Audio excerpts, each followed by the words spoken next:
As consumers of information, we all have preconceived notions of where to go and what to look for when resolving everyday information needs. If looking for the latest sports information, do you go to ESPN or Comedy Central to begin your search? Are you a diehard fan and need all the details, or do you just want to keep up with pop culture? Are you looking for a live game, interviews with the players, post-game reporting, commentator discussion about the game, or fan reaction to the game? When searching for information in your daily life, you prioritize content based on the source type, target audience, and primacy. The same is true in other types of research. You don't want to waste your time searching a tool or reading a resource that doesn't include information to meet your research need. The quickest way to focus your search is to determine what type of information you need and how best to access that information. While Wikipedia has become a mainstay for finding background information on the fly, you have a wider selection of reference materials at your fingertips through the Baker University Library.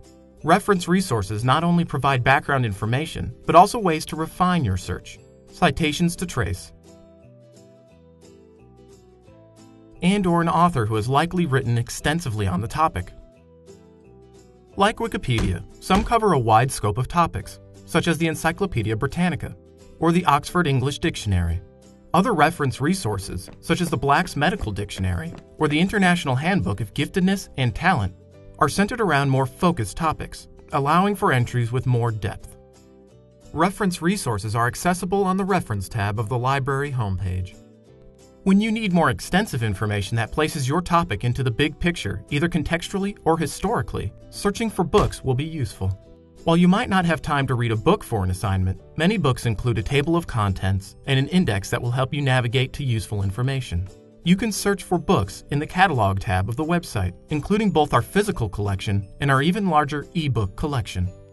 In addition to books, if you have a very particular research need, you should consider finding an article from a journal, magazine, or newspaper. The best way to access articles on a given topic is through a database, accessible on the Database tab of the library homepage. Some databases, like Academic Search Premier, provide broad coverage of fields of study, while others, like CINAHL for nursing, ERIC for education, and Business Source Premier for business, provide coverage for articles solely in the area of focus. When doing research, you should also consider the audience of the publication. For instance, articles are often published in journals that are written specifically for scholars, professionals, or the general public. Academic journals, like Cell and the American Sociological Review, provide a discussion between scholars based on the latest research and debates in the given field of study.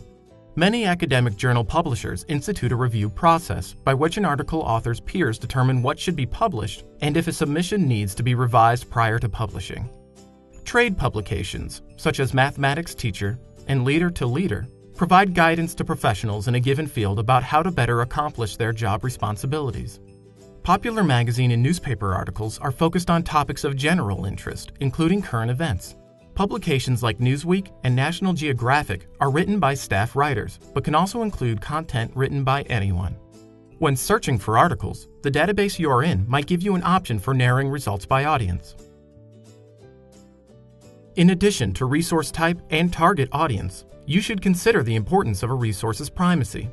Primacy refers to how closely tied a resource is to the original action that the resource is about. Primary resources are resources from the actual event.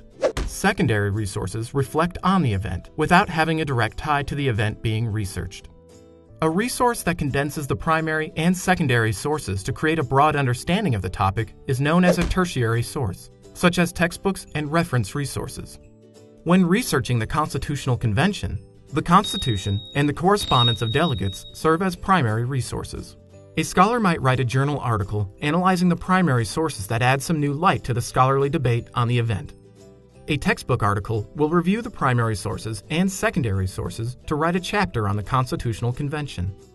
When researching a topic in biology, a scientist writing an article about his recent discovery in the lab would be considered a primary resource. A professor writing a literature review that includes the prior scientist's findings would be creating a secondary source. An editor reviewing an entry for an encyclopedia on the topic would be working on a tertiary source. Once you determine the importance of primary research, you can choose the most appropriate place to start your search. Together, resource type, target audience, and primacy should help you more narrowly define your research need. Thank you for watching.